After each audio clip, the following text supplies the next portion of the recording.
മേലൂർ ഗ്രാമപഞ്ചായത്തിൻ്റെ പൂലാനിൽ പ്രവർത്തിക്കുന്ന പ്രാഥമിക ആരോഗ്യ കേന്ദ്രത്തിൻ്റെ മരങ്ങൾ മുഴുവനും അതിൽ ഒരു 21ഓടത്തോളം മരങ്ങൾ പല വലുതും ചെറുതുമായ മരങ്ങളൊക്കെ മുറിച്ച് വിറ്റേക്കാം. ഗ്രാമപഞ്ചായത്തിൻ്റെ മെയ് മാസം 19 നടന്ന കമ്മിറ്റിക്കകത്ത് ഒരു അജണ്ട ഉണ്ടായിരുന്നു. 37ാമത്തെ അജണ്ടയാണ്. ആ അജണ്ടയിൽ പറഞ്ഞ അവിടുത്തെ കിണറിൻ്റെ ശോചനീയാവസ്ഥ, ഷെഡിൻ്റെ കേടുവന്ന അവസ്ഥ, അതോടൊപ്പം തന്നെ ഷെഡിലേക്ക് ചാഞ്ഞ് നിൽക്കുന്ന മരച്ചില്ലകൾ. അപ്പോൾ ഈ 3 വിഷയമാണ് കൊണ്ടുവന്നിരിക്കുന്നത്.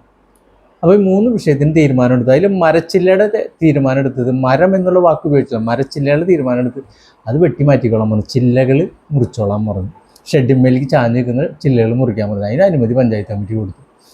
ഞങ്ങൾ പിന്നീട് അറിയുന്ന സംഭവം മരങ്ങൾ മുഴുവനും മുറിച്ചു എന്നുള്ളതാണ്. എന്ന് പറഞ്ഞാൽ പ്രധാനപ്പെട്ട മരങ്ങൾ 21 എണ്ണമാണ്. ഞങ്ങളവിടെ പോയി സ്ഥലമൊക്കെ പരിശോധിച്ചപ്പോൾ 21 എണ്ണമാണ് മുറിച്ചേക്കണം. അപ്പോൾ 21 എണ്ണം മുറിച്ച് മരങ്ങൾ കൊണ്ട് വിറ്റു എന്നുള്ളതാണ്. എനിക്കിത് അന്വേഷിച്ച് ഞാൻ ഈ കഴിഞ്ഞ കമ്മിറ്റിയിൽ നടന്ന, ഈ ആഴ്ചയിൽ നടന്ന കമ്മിറ്റിക്കകത്ത് ഞാൻ ഈ വിഷയം അറിഞ്ഞപ്പോൾ ഒരു അജണ്ട വെച്ചിരുന്നു. ആ അജണ്ടയ്ക്കകത്ത് ചോദ്യം ചോദിച്ചപ്പോൾ പഞ്ചായത്ത് പ്രസിഡന്റ് പറഞ്ഞൊരു കാര്യം, സംഭവം ശരിയാണ്, ഞാൻ ഇത് മുറിച്ചിട്ടുണ്ട്, വേറെ ആരും ഞാൻ കുറ്റപ്പെടുത്തുന്നില്ല, ഞാൻ തന്നെയാണ് ചെയ്യിച്ചത്, ഞാനിതിന് ഉത്തരവാദിത്തം ഏറ്റെടുക്കുന്നു എന്നാണ് അദ്ദേഹം പറഞ്ഞത്. ഉത്തരവാദിത്തം ഏറ്റെടുക്കുന്നു എന്ന് പറഞ്ഞ നിമിഷം ഞങ്ങൾ പറഞ്ഞു, എന്നാൽ പിന്നെ സത്യപ്രതിജ്ഞാ ലംഘനമാണ്, നിങ്ങൾ രാജിവെക്കണം എന്ന് തന്നെ പറഞ്ഞു. രാജി വയ്ക്കാൻ വേണ്ടി ഞങ്ങൾ ആവശ്യപ്പെട്ടിരിക്കുക. എല്ലാവർക്കും നമസ്കാരം. ചാലക്കുടി നിയോജക മണ്ഡലത്തിലെ ഇടതുപക്ഷത്തിൻ്റെ പൊന്നാമ്പരം കോട്ട എന്ന് പറയാവുന്ന ഏക സ്ഥലമാണ് മേലൂർ ഗ്രാമപഞ്ചായത്ത്. അത് ഇക്കഴിഞ്ഞ MLA തെരഞ്ഞെടുപ്പിൽ, നിയമസഭാ തെരഞ്ഞെടുപ്പിൽ എല്ലാവരെയും ഞെട്ടിച്ചുകൊണ്ട് സനീഷ് കുമാർ ജോസഫ് അവിടെ ലീഡ് നേടിയെന്നുള്ളത് മറ്റൊരു സത്യം. പക്ഷേ പൊതുവിൽ ചാലക്കുടിയിലെ LDFൻ്റെ ഏറ്റവും വിശ്വസ്തമായൊരു കേന്ദ്രമാണ് മേലൂർ. പണ്ട് അങ്ങനെയായിരുന്നില്ല. പണ്ട് കോൺഗ്രസിന് വേറോട്ടുള്ള സ്ഥലമായിരുന്നു. ഒരു 30 വർഷമായിട്ട് തുടർച്ചയായിട്ട് മേലൂർ ഗ്രാമപഞ്ചായത്ത് ഭരിക്കുന്നത് LDF ആണ്. ഇപ്പോഴത്തെ ഗ്രാമപഞ്ചായത്ത് president Poly Pulikkan, Poly, vice president Haimavathi Sivan. ഇപ്പോൾ മേലൂരിലെ രാഷ്ട്രീയ വൃത്തങ്ങളിൽ നിന്ന് ഉയരുന്ന പ്രധാനപ്പെട്ട ഒരു ചർച്ച മരമുറി കേസാണ്. നമ്മൾ ഈ മുട്ടിൽ മരമുറി എന്ന് പറയുന്നത് പോലെ തന്നെ ഒരു മരമുറി. പക്ഷേ മുട്ടിൽ മരമുറിയെ പോലെയുള്ള കോടികളല്ല ഈ വിഷയത്തിൽ നടന്നിട്ടുള്ളത്.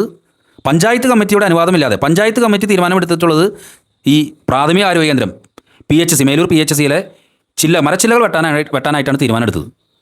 അങ്ങനെ ചില്ലകൾ വെട്ടാനായിട്ട് തീരുമാനമെടുത്ത സംഭവം പിന്നെ കടമുറിയിലേക്ക് മാറിയത് എങ്ങനെയാണെന്നാണ് UDF ചോദിക്കുന്നത്. ചില്ലകൾ വെട്ടാൻ പോയവർ മരത്തിൻ്റെ കടയും മുറിച്ചു, മരക്കഷ്ണങ്ങളാക്കുകയും അതവിടെ നിന്ന് വിൽക്കുകയും ചെയ്തു. ഇതാണ് ഈ മരമുറി, മേലൂരിലെ മരമുറി സംഭവം. ഈ മരങ്ങൾ എന്ന് പറയുന്നത് നമുക്കറിയാം അത്ര കോടികൾ കിട്ടുന്ന സംഭവങ്ങളൊന്നുമല്ല. ഈ മരച്ചില്ലകൾ വെട്ടാൻ വേണ്ടി തീരുമാനമെടുത്ത സംഭവം പിന്നീട് എങ്ങനെ ഈ മരമുറിയിലേക്ക് മാറി എന്നുള്ളതിനൊരു കാരണം ഉണ്ടാവുമല്ലോ. ട്രീ കമ്മിറ്റിയുടെ അനുവാദമോ അതല്ലെങ്കിൽ ഈ മരത്തിൻ്റെ വ്യാപ്തി, വ്യാസമോ ഒക്കെ ഇതിൻ്റെ എത്ര രൂപ വരുമെന്ന് യാതൊരുവിധ തീരുമാനങ്ങളും എടുക്കാതെയാണ് ഈ മരം മുറിച്ചിട്ടുള്ളത്. ഈ മരം മുറിച്ച് കൊണ്ടുപോയിട്ടുള്ളത് LDFൻ്റെ ഒരു ബ്ലോക്ക് മെമ്പറുടെ ഭർത്താവാണെന്ന് പറയുന്നു. എന്താണ് മേലൂരിൽ നടക്കുന്ന സംഭവം? മേലൂരിൽ ഇപ്പോൾ നടന്നുകൊണ്ടിരിക്കുന്നത് UDF ഒരു ടീമായിട്ട് ജനകീയ വിഷയങ്ങളിൽ ഇടപെടുന്നു എന്നുള്ളതാണ്. പോളി പ്രസിഡന്റ് ആയതിനു ശേഷം മേലൂരിലെ ഗ്രാമപഞ്ചായത്ത് UDF ടീം നിരവധിയായിട്ടുള്ള പ്രതിഷേധങ്ങളാണ് അകത്തും പുറത്തുമായിട്ട് സംഘടിപ്പിച്ചുകൊണ്ടിരിക്കുന്നത്. പണ്ടിതായിരുന്നില്ല സ്ഥിതി. Aയും Iയും എന്നും പറഞ്ഞ് പരസ്പരം തമ്മിത്തല്ലി ഇലക്ഷനിലും പരസ്പരം തോപ്പിച്ചും അങ്ങനെ പടവലങ്ങ പോലെയായിരുന്നു UDFൻ്റെ വളർച്ച. പക്ഷേ ഇപ്പോൾ മാറ്റം സംഭവിച്ചിരിക്കുന്നു. Aയും I ആയിട്ട് ഇനി നിന്ന് കഴിഞ്ഞിട്ടുണ്ടെങ്കിൽ Aയും ഇല്ല, I ഇല്ല, നമ്മളും ഇല്ലാണ്ടാവും. അതുകൊണ്ട് UDF ടീമായിരിക്കുകയാണ്. അതിശക്തമായ രീതിയിലുള്ള പ്രതിഷേധ പരിപാടികളാണ് ഇപ്പോൾ ഈ മരമുറി കേസുമായിട്ട് ഇന്ന് നടത്തിയത്. കോരിച്ചൊരിയുന്ന മഴയത്തും നിരവധി പ്രവർത്തകരാണ് ഇന്ന് പഞ്ചായത്തിൻ്റെ മുന്നിൽ നടത്തിയ പ്രതിഷേധ പരിപാടിയിൽ പങ്കെടുത്തിട്ടുള്ളത്. DCC general secretary James Paul ഉദ്ഘാടനം ചെയ്ത പരിപാടിയിൽ വലിയ പ്രതിഷേധ സ്വരങ്ങളാണ് ഗ്രാമപഞ്ചായത്ത് പ്രസിഡന്റിനെതിരെ ഇന്ന് മുഴങ്ങിക്കേണ്ടത്. ഗ്രാമപഞ്ചായത്ത് പ്രസിഡന്റ് എന്ന് പറയുന്ന പദവി ദുരുപയോഗം ചെയ്ത ഈ പോളി രാജിവെക്കുക. എങ്ങനെയാണ് ഈ വിഷയത്തിലേക്ക് കടന്നു വന്നത് എന്നുള്ളതിൻ്റെ പിന്നിലൊരു പുകമറ ഇപ്പോഴും നിൽക്കുകയാണ്. അതാണ് ഞാൻ നേരത്തെ പറഞ്ഞ സംഭവം. ഈ മരച്ചില്ലകൾ വെട്ടാനായിട്ട് തീരുമാനമെടുത്ത ആളുകൾ ഒരു സുപ്രഭാതത്തിൽ ഇതിൻ്റെ മരം മുറിച്ചിടുന്നു. ഒന്നല്ല, 21 എണ്ണം. ഇത് മുറിച്ചിട്ട് അവിടെ കുറേ നാൾ കിടക്കുന്നു. ആരെങ്കിലും ശ്രദ്ധിക്കുന്നുണ്ടോ? അങ്ങനെ ചിന്തിച്ച് കുറച്ച് നാൾ അവിടെ കിടന്നു. ആരും ശ്രദ്ധിക്കില്ലാന്ന് തോന്നി കഴിഞ്ഞപ്പോൾ ഈ സാധനം എടുത്ത് കൊണ്ടുപോയി വിറ്റു. ടണ്ണ് കണക്കിന് മരങ്ങളാണ് വിറ്റിട്ടുള്ളത്. ഈ വിറ്റ മരത്തിന് കോടികൾ കിട്ടിയില്ലെങ്കിലും ഇതിൻ്റെ ഉള്ളിൽ ഒരു സുതാര്യത കുറവുണ്ട്. ഇതിൽ നൈതികതയുടെ പ്രശ്നമുണ്ട്. ഇത് ഗ്രാമപഞ്ചായത്ത് പ്രസിഡന്റിൻ്റെ ഭാഗത്തുനിന്ന് വന്ന വലിയ വീഴ്ചയാണെന്ന് UDF തുടക്കം മുതലേ ആരോപിക്കുമ്പോൾ ഗ്രാമപഞ്ചായത്ത് പ്രസിഡന്റ് എന്താണ് ചെയ്തത്? പഞ്ചായത്ത് കമ്മിറ്റി കൂടി കഴിഞ്ഞപ്പോൾ അദ്ദേഹം എഴുന്നേറ്റെന്ന് പറഞ്ഞു, ഇത് ഞാൻ പറഞ്ഞിട്ടാണ് മരം മുറിച്ചത്, ഇതിൻ്റെ പൂർണ്ണ ഉത്തരവാദിത്തം ഞാൻ ഏറ്റെടുക്കുന്നു. എങ്ങനെയാണ് പോളിക്ക് ഇങ്ങനെയൊരു കാര്യം പറയാൻ പറ്റിയതെന്നാണ് മേലൂരിലെ രാഷ്ട്രീയ വൃത്തങ്ങൾ ഇപ്പോൾ ചർച്ച ചെയ്യുന്നത്. സാധാരണ രാഷ്ട്രീയ നേതൃത്വങ്ങൾ ഇത്തരത്തിലുള്ള ആരോപണങ്ങൾ ഉയരുമ്പോൾ നമുക്ക് ഈ വിഷയം അന്വേഷിക്കാം, ഇതിൻ്റെ കുറ്റക്കാരെ കണ്ടെത്താം, അങ്ങനെയൊക്കെയല്ലേ പറയാം. പക്ഷേ PO പോളി ഈ വിഷയം പഞ്ചായത്ത് കമ്മിറ്റിയിൽ പറഞ്ഞത് ഇതിൻ്റെ പൂർണ്ണ ഉത്തരവാദിത്തം ഞാൻ ഏറ്റെടുത്തിരിക്കുന്നു എന്നാണെന്നാണ് UDF നേതാക്കന്മാർ പറയുന്നത്. ഈ വിഷയവുമായി ബന്ധപ്പെട്ട് PO പോളിയുടെ ഒരു സ്റ്റേറ്റ്മെൻറ്റും മറ്റു കാര്യങ്ങളും പുറത്തു വന്നിട്ടില്ല. മേലൂരിലെ LDFിൻ്റെയും മറ്റൊരു അഭിപ്രായവും ഇതുവരെയും പുറത്തു വന്നിട്ടില്ല. അതിൻ്റെ അടിസ്ഥാനത്തിൽ എന്തിന് PO പോളി എന്ന് പറയുന്ന ഗ്രാമപഞ്ചായത്ത് പ്രസിഡന്റ് ഇങ്ങനൊരു വിഷയത്തിന് കൂട്ടുനിന്നു എന്നുള്ളത് അദ്ദേഹത്തെ അറിയാവുന്നവർ പോലും ഇങ്ങനെ ചോദിക്കുകയാണ്. കാരണം പോളി പുളിക്കൻ എന്ന് പറയുന്ന രാഷ്ട്രീയ നേതാവിനെ എനിക്ക് വളരെ പേഴ്സണലായിട്ട് അറിയാവുന്ന ആളാണ്. ഒരു കാലഘട്ടം ഞങ്ങൾക്ക് ഒരേ സംഘടനയിൽ പ്രവർത്തിച്ചുകൊണ്ടിരിക്കുന്ന സമയത്ത് അദ്ദേഹത്തെ അറിയാം. അദ്ദേഹം ഒരു വൈകാരികനാണ്. പക്ഷേ ഇത്തരത്തിലുള്ള കാര്യങ്ങളുമായി ബന്ധപ്പെട്ട് അദ്ദേഹത്തിനെതിരെ ഒരു പരാതി പോലും വരാത്തൊരു മനുഷ്യനാണ്. എന്നിട്ടും ഈ വിഷയത്തിൽ എങ്ങനെ നിയമങ്ങൾ അദ്ദേഹം പ്രസിഡന്റായിരിക്കുന്ന സമയത്ത് എങ്ങനെ പഞ്ചായത്തിൽ ലംഘിക്കപ്പെട്ടു എന്നുള്ളത് വളരെ സീരിയസ് ആയിട്ടുള്ളൊരു ചോദ്യമാണ്. ഈ ചോദ്യത്തിന് കൃത്യമായി മറുപടി പറയാൻ സാധിക്കുന്നില്ല. അതോടൊപ്പം തന്നെ മേലൂരിലെ മറ്റു പല വിഷയങ്ങളിലും UDF ഇതേ രീതിയിലുള്ള വളരെ ശക്തമായ പ്രതിഷേധ പരിപാടികൾ സംഘടിപ്പിക്കുകയാണ്. കൊരട്ടി പോലീസ് സ്റ്റേഷനിൽ മരമുറി മോഷണവുമായി ബന്ധപ്പെട്ട് UDF പരാതി കൊടുത്തിരിക്കുന്നു. വിജിലൻസിൽ അന്വേഷണത്തിന് പരാതി കൊടുത്തിരിക്കുന്നു. ഇത് അതിസങ്കീർണമായിട്ടുള്ള ഒരു പ്രശ്നമായിട്ട് മാറിയിരിക്കുകയാണ്. വളരെ വർഷങ്ങളായിട്ട് മേലൂരിൽ ഭരണപക്ഷത്തിരിക്കുന്ന LDFനും CPIMനും തികച്ചും ഒരു പൊടുന്നനെയുള്ള ഒരു പ്രതിരോധത്തിലേക്ക് മാറേണ്ടി വന്നത് ഈ മരമുറി കേസാണ്. പലപ്പോഴും UDF നിരവധി സമരങ്ങൾ സംഘടിപ്പിക്കാറുണ്ട്. പക്ഷേ അത് ഈ ആകാശത്തേക്ക് വെടിവെക്കുന്ന പോലെ മാറിപ്പോകാറുള്ളൂ. പക്ഷേ ഈ വിഷയത്തിൽ അവർ കൃത്യമായി പ്ലാനിങ്ങോടുകൂടി അവർ പ്രതിഷേധങ്ങൾ ഒരുക്കുന്നു. ആ പ്രതിഷേധത്തിന് ഉത്തരം പറയാൻ പറ്റാതെ LDF പ്രതിരോധത്തിലേക്ക് നീങ്ങുകയാണ്. CPIMനകത്തും LDFിനകത്തും ഈ വിഷയം കൈകാര്യം ചെയ്ത രീതികളെപ്പറ്റി വ്യത്യസ്തമായ അഭിപ്രായങ്ങളാണ് പറഞ്ഞു കേൾക്കുന്നത്.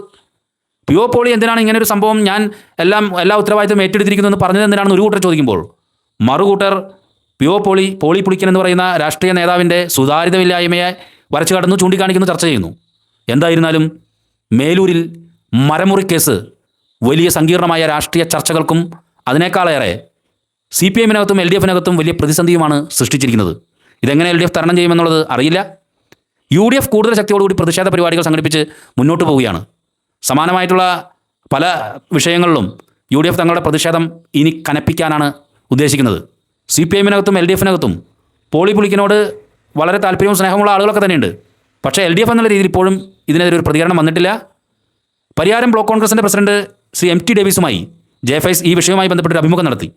അതിൻ്റെ വിശദാംശങ്ങളിൽ അദ്ദേഹം പറയുന്നത് തീർച്ചയായിട്ടും ഇത് പോളി പുളിക്കൻ ഈ വിഷയവുമായി ബന്ധപ്പെട്ട് കൃത്യമായി കാര്യങ്ങൾ അറിയാമായിരുന്നു എന്ന് തന്നെയാണ്. അതുകൊണ്ട് തന്നെ കൂടുതൽ പ്രതിഷേധ സമരങ്ങൾക്കും മറ്റ് പരിപാടികൾക്കും കോപ്പുകൂട്ടാനാണ് UDF ഉദ്ദേശിക്കുന്നത്. ഈ വിഷയവുമായി ബന്ധപ്പെട്ട് ഇന്ന് മേലൂർ ഗ്രാമപഞ്ചായത്ത് ഓഫീസിൻ്റെ മുന്നിൽ ശക്തമായിട്ടുള്ളൊരു സമരം UDF സംഘടിപ്പിച്ചു. കോൺഗ്രസിൻ്റെ DC general secretary James Paul ഉദ്ഘാടനം ചെയ്ത പരിപാടിയിൽ നിരവധി പ്രവർത്തകരാണ് പങ്കുചേർന്നത്. മേലൂരിലെ മരമുറി കേസുമായി ബന്ധപ്പെട്ട് ഇനിയും പ്രതിഷേധ സമരങ്ങൾക്ക് ഒരുപക്ഷെ UDF നേതൃത്വം കൊടുത്തേക്കാം എന്നുള്ളൊരു കാര്യം കൂടി അറിയുന്നുണ്ട്. മേലൂർ ഗ്രാമപഞ്ചായത്ത് ഓഫീസിന് മുൻപിൽ നടത്തിയ പ്രതിഷേധ സമരം DC സെക്രട്ടറി ജെയിംസ് പോൾ ഉദ്ഘാടനം ചെയ്തു. മേലൂർ മണ്ഡലം കോൺഗ്രസ് പ്രസിഡന്റ് ഷാജൻ മാടവൻ അധ്യക്ഷത വഹിച്ച പ്രതിഷേധ സമരത്തിൽ Pariyaram block Congress president MT Davis, ward മെമ്പർമാരായ Joseph Painadath, Linson Antony, Sheeja Poly, Jancy Babu, Rincy Rajesh, Pariyaram block Mahila Congress president Swapna Davis, block മണ്ഡലം ഭാരവാഹികളായ KD Jose, Paul D Nettikkadan, VK Udayan, PL Sebastian എന്നിവർ സംസാരിച്ചു. നോക്കുക, 21ഓടത്തോളം മരങ്ങൾ കാലങ്ങളായിട്ട് അവിടെ വളർന്നു വന്ന മരങ്ങളാണ്. അവിടെ ആ പ്രദേശത്ത് പല കാലങ്ങളായിട്ട് മരം വയ്ക്കുന്നവർ ഉൾപ്പെടെ ഈ പ്രാഥമിക ആരോഗ്യ കേന്ദ്രത്തിൽ മുന്നുള്ള പ്രസിഡന്റുമാരും മെമ്പർമാരും ജനപ്രതിനിധികളൊക്കെ ആകുമ്പോൾ കൊണ്ടുപോയി വയ്ക്കുന്ന ഓരോ മരങ്ങളും അത് കണ്ണിലെ കൃഷ്ണമണി പോലെ കാത്തു സൂക്ഷിക്കുന്ന മരങ്ങളാണ്. അതിൽ ഹോസ്പിറ്റലായിരുന്ന ഔഷധങ്ങളുള്ള സസ്യങ്ങൾ വരെയുണ്ട്. അതൊക്കെ ഒരു നിർദാക്ഷിണ്യം ഒരു ഇതുമില്ലാതെ വെട്ടിമുറിച്ച് 4 ലോഡ് മരം ഉണ്ടായിരുന്നു. അത് കറൂറ്റിയിലും അതുപോലെ തന്നെ പെരുമ്പാവൂരും കൊണ്ട് വിറ്റേ ആ വിറ്റ ആള് കൃത്യമായിട്ട് പറഞ്ഞിട്ടുണ്ട്, ഇത്ര കുവി മരം ഉണ്ടായിരുന്നു, അതിന് ഇത്രയും കാശ് കിട്ടി, ഏകദേശം 1 ലക്ഷം രൂപയോളം കിട്ടിയിട്ടുണ്ട്. 4 ലോഡാണ് പോയേക്കണേ. പിന്നെ അതിൻ്റെ ചില്ലകൾ മുറിച്ച മരങ്ങൾ ചില്ലകൾ അവിടെ കൂട്ടിയിട്ടുണ്ട്. അപ്പോൾ തന്നെ അറിയാം മരത്തിൻ്റെ വണ്ണം എവിടെയാന്ന്, എന്തോരം ഉണ്ടെന്നുള്ളത്. അപ്പോൾ ഇതിന് കൃത്യമായ കണക്കും കൃത്യമായ കാശും കൃത്യമായ ശ്രമം പോളിയുടെ കയ്യിൽ കൊണ്ടുകൊടുത്തിട്ടുണ്ട്. അവരത് സമ്മതിച്ചിട്ടുണ്ട്. അതുകൊണ്ടാണ് പോളി പറഞ്ഞത്, പഞ്ചായത്ത് പ്രസിഡന്റ് പോളി പറഞ്ഞത് ഞാനത് ഏറ്റെടുക്കുന്നു എന്നുള്ളത്. മനസ്സിലായി? കൃത്യമായിട്ട് അതിൻ്റെ കൃത്യമായിട്ട് ചെയ്ത ആൾ പോളി എന്നുള്ള കാര്യത്തിൽ ഒരു സംശയമില്ല. അപ്പോൾ ഇങ്ങനെ നടന്ന ഒരു സംഭവമാണ്. നോക്കുക, കേവലം ചില്ലകൾ മുറിക്കാൻ വേണ്ടി പഞ്ചായത്ത് കമ്മിറ്റി അനുമതി കൊടുത്തിട്ട് ഒരു ഇതിൻ്റെ അറിയാം, മരം മുറിക്കണമെങ്കിൽ ട്രീ കമ്മിറ്റി കൂടണം, അതിൻ്റെ വാല്യുവേഷൻ എടുക്കണം, അത് തയ്യാറാക്കണം, അങ്ങനെ അതിന് ടെൻഡർ വേണം. പിന്നെ മഴക്കാലമായതുകൊണ്ടുള്ള നടപടിക്രമങ്ങൾ വേഗത്തിലാക്കണമെങ്കിൽ പോലും മുറിച്ച മരം അതവിടെ കാണണ്ടേ, അത് കൊണ്ട് വിൽക്കാനായിട്ട് ആരും അനുമതി കൊടുത്തേ? മനസ്സിലായോ? അപ്പോൾ ഇതിൽ നടന്ന കൃത്യമായ അഴിമതി നടന്നേക്കണം. ഈ സംഭവം ഇദ്ദേഹം സമ്മതിച്ചിട്ടുണ്ട്. ഞങ്ങൾ പോലീസുകാരോട് പറഞ്ഞിട്ടുണ്ട്, SHOയോട് വിളിച്ച് കാര്യം പറഞ്ഞിട്ടുണ്ട്. അദ്ദേഹത്തിനെ അറസ്റ്റ് ചെയ്യണം, തൊണ്ടി മുതൽ പിടിച്ചെടുക്കണം, ആ സാധനം ഇവിടെ കൊണ്ടുവരണം, അതിനുള്ള നടപടിക്രമങ്ങളിലേക്ക് പോകണമെന്ന് ആവശ്യപ്പെട്ടിട്ടുണ്ട്. ഈ മരമുറിയുമായിട്ട് ബന്ധപ്പെട്ട് PO ഒറ്റയ്ക്ക് നടത്തിയെന്ന് ഞാൻ വിശ്വസിക്കുന്നില്ല. ഇതുമായിട്ട് ബന്ധപ്പെട്ട് ഇതിൻ്റെ സ്റ്റാൻഡിംഗ് കമ്മിറ്റി വരുന്നുണ്ട്. സ്റ്റാൻഡിംഗ് കമ്മിറ്റി അതോടൊപ്പം തന്നെ ആരൊക്കെയാണ് ഈ അനുമതിക്ക് പുറകിൽ നിന്നുള്ള ആൾക്കാർ, നിർവ്വഹണ ഉദ്യോഗസ്ഥൻ ആരൊക്കെയാണ്, അതുപോലെയുള്ള ആൾക്കാർ ആരൊക്കെയാണ് ഇതിന് പിന്തുണ കൊടുത്തിട്ടുള്ളത്, ആരൊക്കെയാണ് ഇതിൽ ഈ പ്രവർത്തനത്തിൽ ഏർപ്പെട്ടിട്ടുള്ളത്, അവരൊക്കെ വെളിച്ചത്ത് കൊണ്ടുവരണം. അത് ഞങ്ങൾ പഞ്ചായത്ത് പ്രസിഡന്റ് മാത്രം കേവലം രാജിവെക്കണമെന്നും അദ്ദേഹത്തിലൂടെ ഒതുങ്ങണം എന്നല്ല ഞങ്ങൾ പറയണത്. ഇത് പോലീസ് അന്വേഷിക്കണം. അദ്ദേഹത്തെ അറസ്റ്റ് ചെയ്താലാണ്, അദ്ദേഹത്തെ ചോദ്യം കുറ്റം സമ്മതിച്ചിരിക്കുന്ന അദ്ദേഹമാണ്. അദ്ദേഹത്തെ അറസ്റ്റ് ചെയ്താലാണ് ആരൊക്കെയാണ് ഇതിന് പുറകിൽ പ്രവർത്തിച്ചത്, ആരൊക്കെ വെച്ചാണ് ഇദ്ദേഹം നീക്കിയത്, കാശ് ആരൊക്കെ ആണ് ഇതിൻ്റെ ഓഹരി പങ്ക് പറ്റിയിട്ടുണ്ടോ, അതാര്, ഇദ്ദേഹം ഒറ്റയ്ക്കാണോ, ഇതൊക്കെ അറിയണമെങ്കിൽ പോലീസ് ഇദ്ദേഹത്തിനെ അറസ്റ്റ് ചെയ്യണം.